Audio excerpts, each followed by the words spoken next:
Good afternoon. Dzień dobry Państwu. Witam Państwa w Ambasadzie Kanady. Welcome to the Canadian Embassy. Welcome to the event Navigating ESG Pathways in the Circular Economy. Just in terms of housekeeping, any toilet breaks in the back of the room on the right-hand side. And during the panel discussion, if you could save your questions till the end. I would like to welcome everybody who's here with us in person and everybody who's watching us online. Thank you for joining us. And for the official welcome, I would like to introduce Mrs. Stephanie Burlett, the Senior Trade Commissioner at the Embassy of Canada to Poland. Thank you, Eva. Witamy serdecznie. Good afternoon. Welcome to today's event, the ESG Imperative Driving the Circular Economy with Canada. This event is part of the program of Circular Week, and I'd like to recognize a very special person who's played an instrumental role in this effort in Innovo, Agnieszka Schnick, thank you, for promoting the concept of circularity in Poland and across the EU and partnering with the Canadian Embassy in recent years on this as well.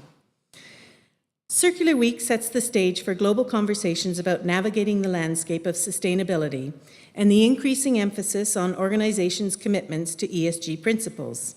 Today, we aim to explore ESG pathways in the circular economy and how Canadian companies can support large organizations in meeting their ESG commitments. A warm welcome to all our distinguished speakers here today. As thought leaders and industry experts, we really appreciate your enthusiasm to participate in these discussions and share strategies, best practices, and innovations in achieving ESG objectives. A few words about Canada. October is Circular Economy Month in Canada. The circular economy in Canada is primarily focused on the following key areas. Policy development. The Canadian government is working on formulating policies and regulations that encourage the adoption of circular economy principles. Research and innovation. Canada is investing in research and innovation to develop new technologies and processes that facilitate circular practices. Waste management and recycling. Efforts are being made to improve waste management systems across the country. This includes investing in recycling infrastructure, raising public awareness about proper waste disposal, and encouraging the recycling of materials like plastics, electronics, and textiles. Green procurement. The Canadian government promotes green procurement practices, encouraging public and private sector organizations to buy products and services that have a reduced environmental impact and are designed with the principles of the circular economy in mind. Extended producer responsibility programs, whereby manufacturers are encouraged to design products that are easier to recycle and manage at the end of their life cycle. And finally, public awareness and education, raising public awareness about the importance of the circular economy and educating citizens about reducing, reusing, and recycling are integral parts of Canada's strategy. Canada is actively advancing its circular economy strategy, recognizing the importance of sustainable practices and waste reduction in achieving long-term environmental goals. Canadian cleantech companies provide a valuable contribution to this effort, both in Canada and abroad. As Canadian companies build partnerships with Poland, we're looking at the role of supply chain sustainability and the readiness of businesses to report in compliance with the EU CSRD Directive. Last year, Canada announced the inauguration of the Montreal office of the ISSB, International Sustainability Standards Board, an initiative of the IFRS, International Financial Reporting Standards Foundation. This puts Canada at the forefront of global sustainability governance and is a testament to Canada's strong sustainable finance ecosystem. The focus on climate reporting and developing new global sustainability standards to strengthen the global financial services sector is expected to accelerate the leveraging of private capital that is much needed to support the green transition in Canada and around the world. Canadian companies are integrating circular economy principles into their business strategies and playing an important role in achieving ESG goals. They are leveraging technological advancements to develop innovative solutions, such as advanced recycling techniques and digital platforms to optimize resource utilization and carbon footprint tracking.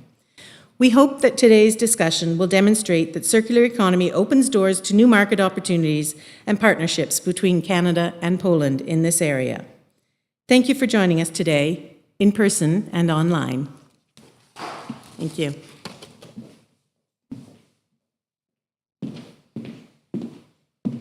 Thank you. I would like to invite Ms. Agnieszka Sznyk, President of the Innova Foundation, our partner for today's event and the organizer of Circular Week in Poland. That was an entrance. So, good afternoon and good morning to the one watching us in Canada. I would like to first of all thank you to Canada Embassy for support us for many years and always joining the Circular Week initiative. And maybe you ask a question, but Canada is very active in this topic, in this area. And actually we mainly cooperate within the Europe with other European countries under the umbrella of European Stakeholder Platform, European Circular Economy Stakeholder Platform. But there are a few partners beyond which are also very active and they understand the role of circular economy and the role of collaboration and to build sustainable value chain. So Circular Week, it's about education, raising awareness, what does it mean circular economy and how we can really we can really accelerate this transformation.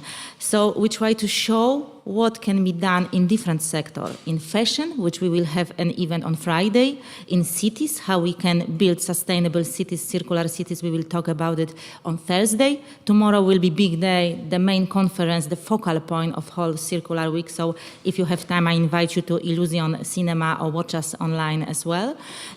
Today we have just in the morning talking about circular bioeconomy. And now there is an event when we also focus on this non-financial reporting, ESG, CSRD Directive, which is very important. Maybe you also ask yourself a question, One Canada, but I think now company in Europe have to change also their reporting system, their operation, their processes regarding the new directive. They have to make the business in more sustainable way.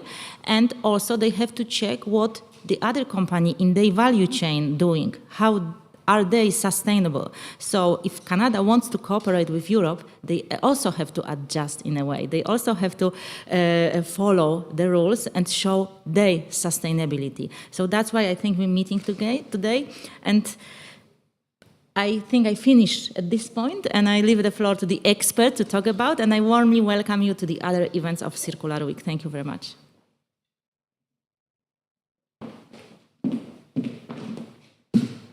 I would like to invite Dr. Daniel Kiewra, the Chief Expert for Climate and Environment from the Forum Odpowiedzialnego Biznesu, the Responsible Business Forum, to say a few words of introduction. Hello everyone, welcome. I'm happy to be here and discuss about the circular economy and the other issue connected in this topic, sustainable development, climate change, everything what is about green transition we are observing now in this time. These topics connecting with sustainable development and transition is very important because the world is changing. The people waiting for the change. So I think the discussion and everything what we do today and the future will be changing the world and give us an opportunity and chance to the new world. I represent the Responsible Business Forum. The business has a crucial role in this process. Legal framework, companies, everyone has his own role in this process, but I think the companies has a crucial role in this process. So in our panel, we will be discussed about companies and his role in green transition, just transition, and the new world in the future. Thank you.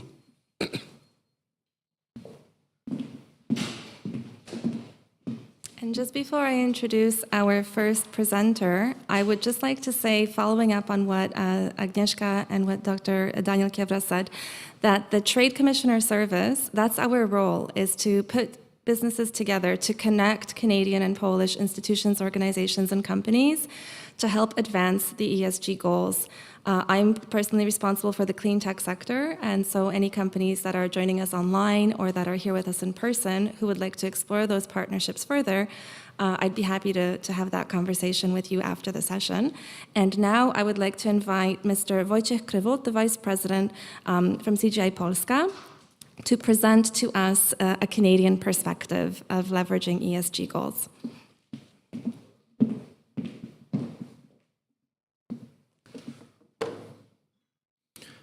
Hello, everyone, ladies and gentlemen. Thank you. I would like to thank you for invitation.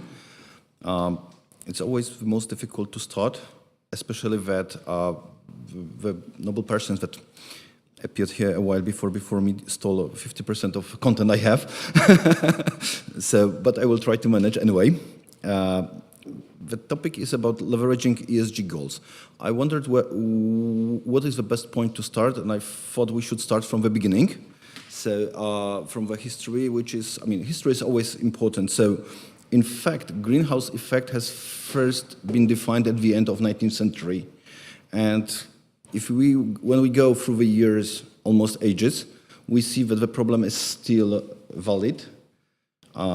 First real attempt is Kyoto, 1997, Kyoto Protocol. In late 2010s, let's say we started with ESG, which is in fact our current topic. But if we look at the numbers, they are still a bit terrifying.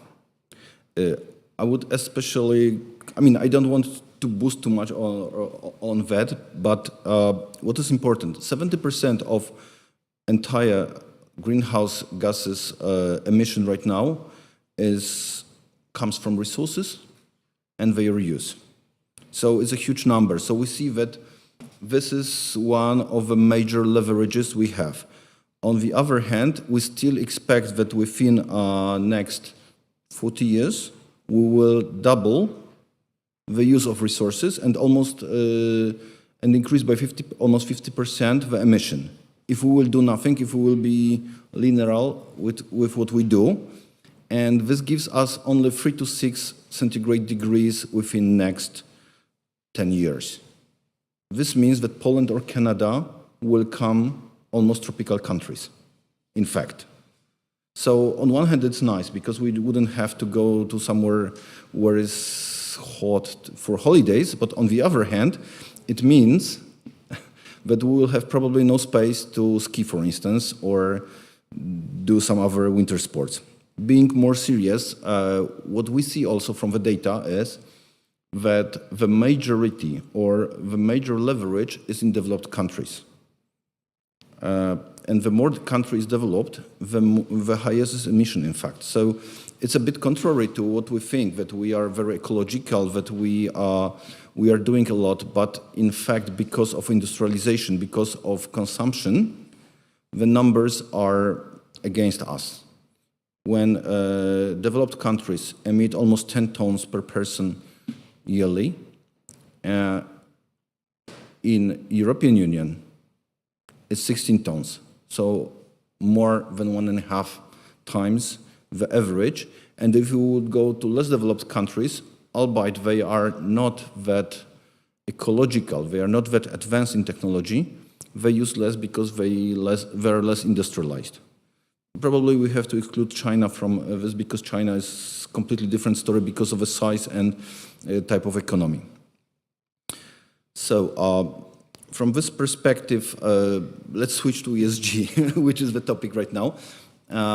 We have, in fact, 3 scopes. So far, Scope 1 and Scope 2 are highly addressed, are the major concern, and it's quite easy to explain why.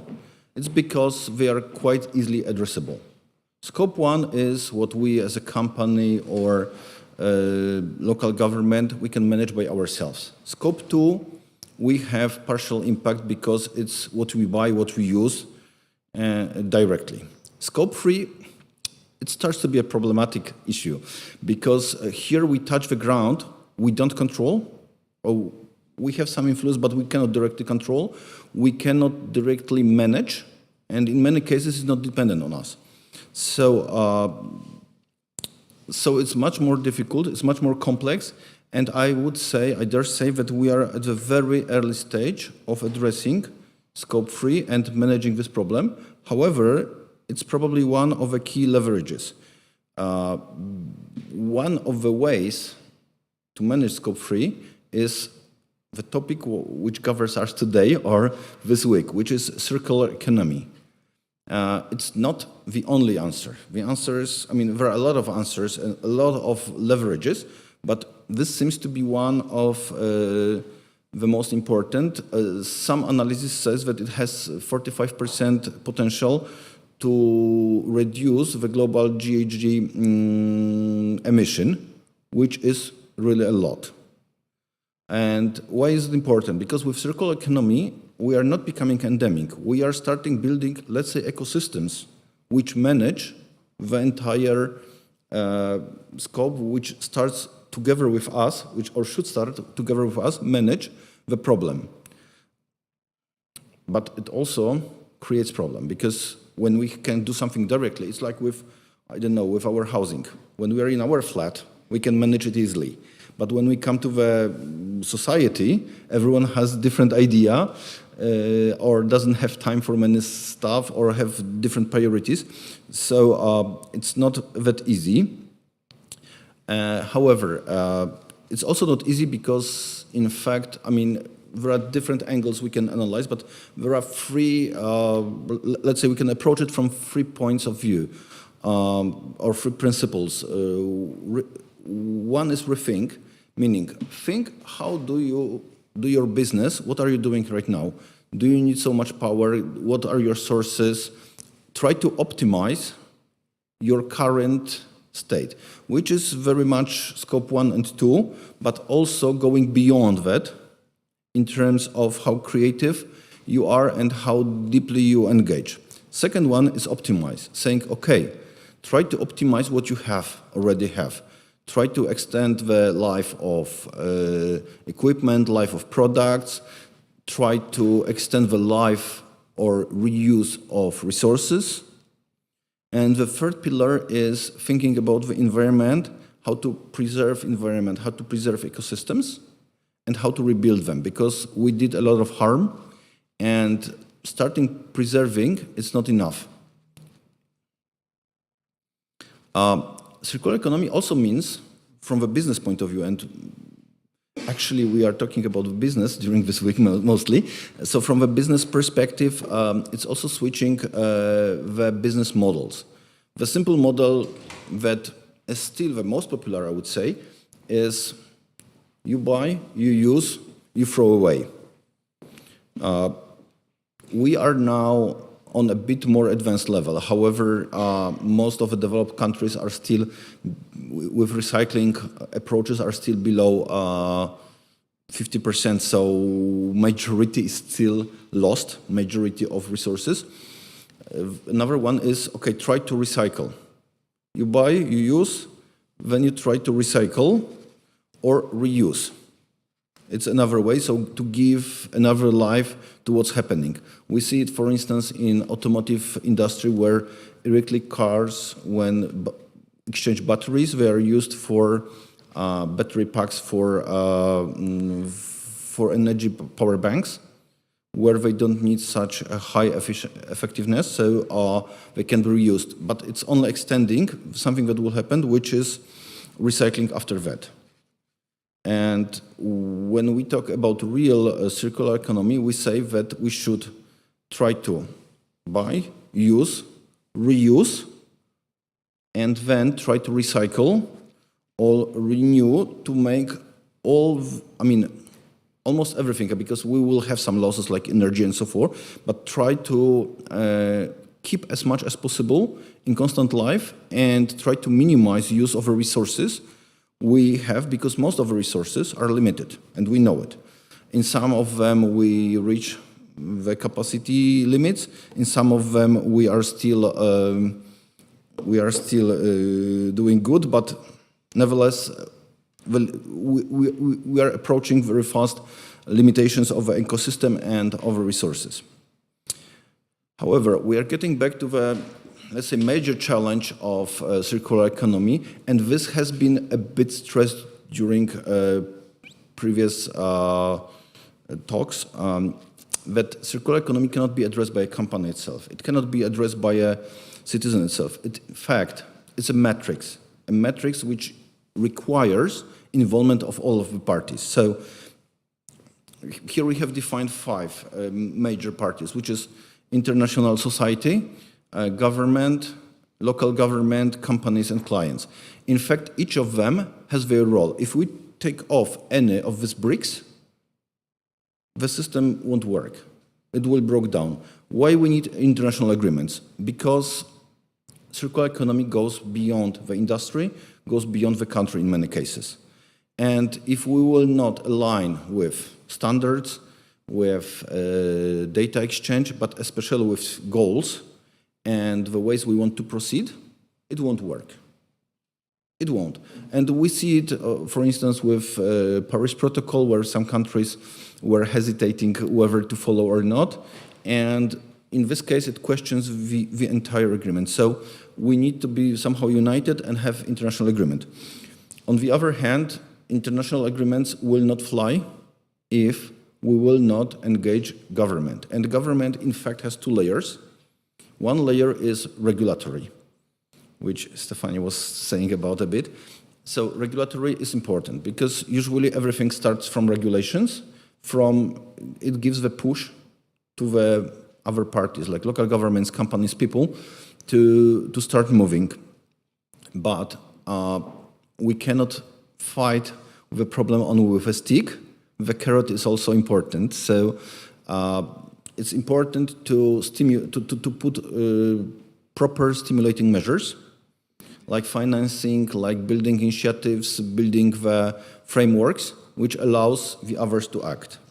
Local governments are important because they are much more stick to the ground, to the local societies, to the local companies. They have more tools to put this into life. First of all, by controlling recycling companies or trash companies. Second of all, by controlling local media, but also by being much closer to the people and to the companies. Companies, it's obvious, because they have, in fact, they are the real points of impact. I mean, they have to do the job, but they need also some help from the previous bodies. They need some direction and also proper stimulation, because usually, I mean, like with everything, start is the most difficult part is the start. Yeah? So we need this push, like with a car. It can go on, but you have to push it. You have to give the initial power. So this is the same. And clients are also very important because, first of all, we have a buying power. So if we will say that we will buy something which is ecological, sustainable, this would say to the business, okay, you have to follow the client somehow. And purchasing power is really important on one hand. On the second hand, it's also our choices. Whether we want to buy trousers that we can exchange in 3 months because they became old-fashioned, or we want to buy ones that will last for 5 years. It's our choice. And business will follow. Economy will follow. We have Canada perspective in the title of presentation, so I had to touch the ground. I won't go that deep as Stefani and say about all the especially latest regulations. However, Canada is in the forefront of circular economy and the ESG, definitely, and it set up a lot of strategies. And I think it's important because Canada, as far as I know, started from strategies, started from ideas, started from stimulation, and then added on top of that regulations. So started with a carrot and then added a stick, saying, okay, just to help the carrot to go faster through. So this is Canadian approach. But what is important also, Canada built very strong second layer. This local government, regional governments, regional initiatives are very strong, and this is important because they have much more power, and there are also on the second leg are industry initiatives, industry like leadership forums, like pacts, for instance, Canada Plastic Pacts, which are important because they address, first of all, business and organize them to accommodate common standards, common approach, and local initiatives stimulates much better and in a more targeted way, I would say, the ideas.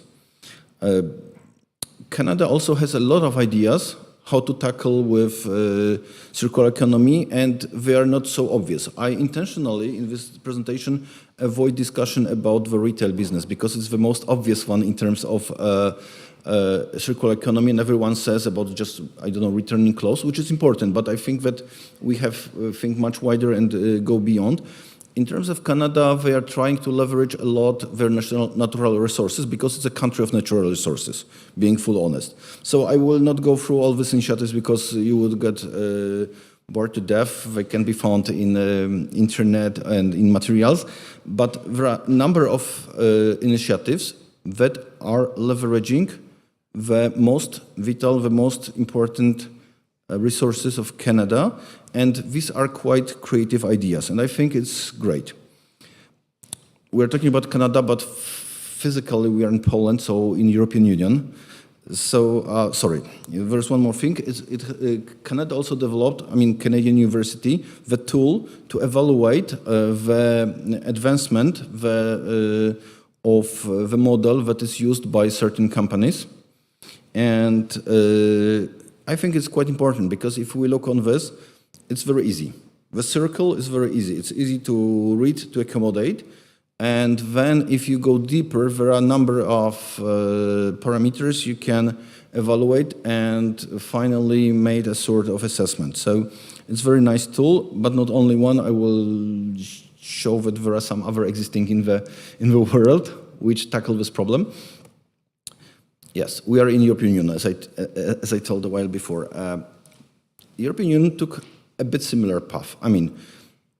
It made a bold commitment, saying that in 2050 we want to be fully neutral, climate neutral. And by 2030, which is 7 years from now, we want to cut off 55% of our emission, comparing to 1990, because the base is also quite important. And if we take into consideration the economic development in this time, this means that the reduction must be much bolder than just 55%. So, European Union set up a European Green Deal, which is a sort of constitution for approach, then built a package of European climate law, then decided for Fit for 55, which is operationalization of the ambition, and then set up a circular economy action plan, which is a detailed plan and divided into leverages, divided into very detailed actions, money allocations, and so forth to stimulate. But also introduced very complex regulatory burden. There are different systematics, but there is one that is 9-pillar framework, and behind that you have dozens or hundreds of regulations, which means it came with very strong build or construction, legal construction. On the other hand, there are also objectives and ambitions, and which is not shown on the slide, but there are also a lot of money put beyond that. But European Union started rather from regulatory part rather than from stimulation. But there is also created a framework to assess the maturity and to measure the impact, to measure the progress, which is quite important, because if we don't measure something, we don't manage this, we don't know where we are. All of this leads us to the business and to the strategy. We know that companies, at the end of the day, have to count money. It's quite easy. And we might agree or not, we talk a lot about social business, but at the end of the day, company must generate money, because otherwise its impact will leave very shortly. The company will disappear. So ESG and circular economy started to have important impact also on financial basis, and I think it's the major leverage. First of all, some regulatory requirements that appear mainly to listed companies right now, but it's changing and it's going down to non-listed also.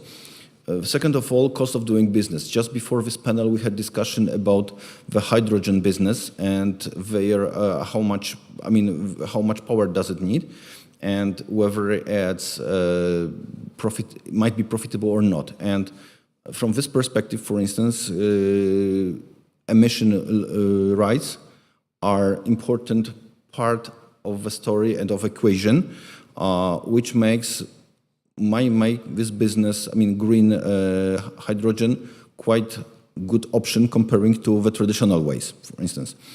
Cost of financing. I know that there are bank representatives among us, so cost of financing start to be more and more dependent on the ESG score. And in many cases, it's even go or not go decision, meaning if you are not compliant enough, if you are not green enough, you might not get financing or you might not be able to insure your business. And this is important. Goodwill, it's also important for each and every business. We talked about client sentiment, and what I foresee is also taxation. It's not that strong right now, but we see, for instance, in some countries, vehicle taxation, and I think it will also go to the business. So you will pay more for being not compliant, for not being ecological. In CGI, we are leading each and every year discussion with our clients, asking them about their priorities, about their vision of the world, and we see that from the last year results, 48% of them told that sustainability is very high or crucial on their agenda. But there are some countries like Sweden and Scandinavia where we see 72%, meaning really vast majority of a business, and it's changing. And each and every, what I may say is, if we track it back, each and every year this number is growing. So I expect that in 2024 we will go beyond 50% of business leaders saying, okay, sustainability is a core priority in our business. But circular economy for business, besides the priority, it means also changing of business models. Because if we will just say, okay, it's a priority and we'll do nothing, nothing will happen. So we have to rethink our products. We have to rethink how do we do, rethink our supply chains, which is important, but also think about business models. New business models that appear are sharing platforms, which enables us to use much better resources, product as a service, extension of product life, for instance, or resource recovery, which enables us to recycle or to reuse much more resources.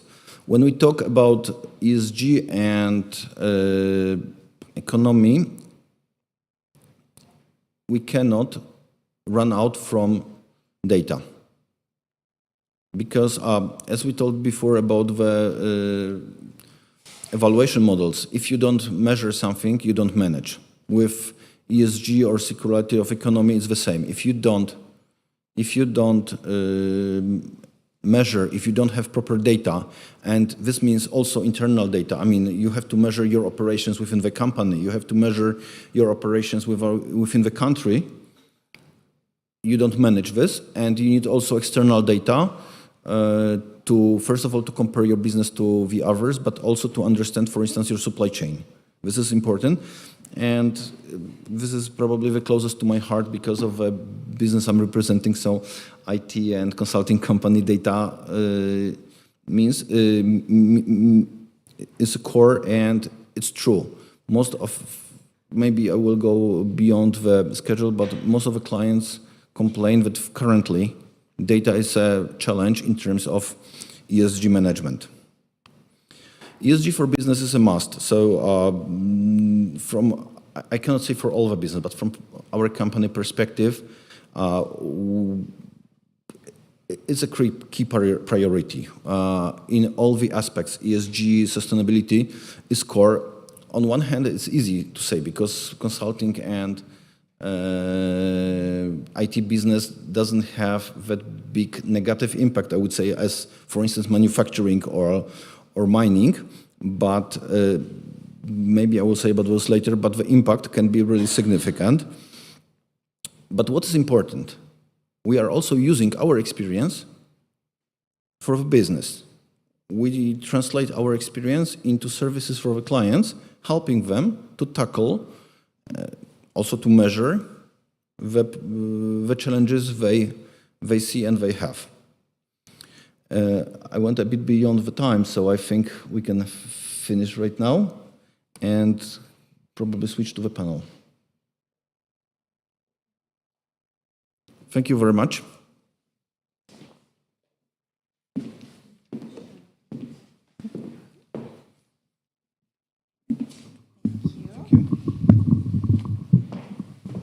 So we'll move into the panel discussion portion of our event. I would like to invite our moderator, Dr. Daniel Kiewra, to take the floor. While we're doing our little scene change here, I will just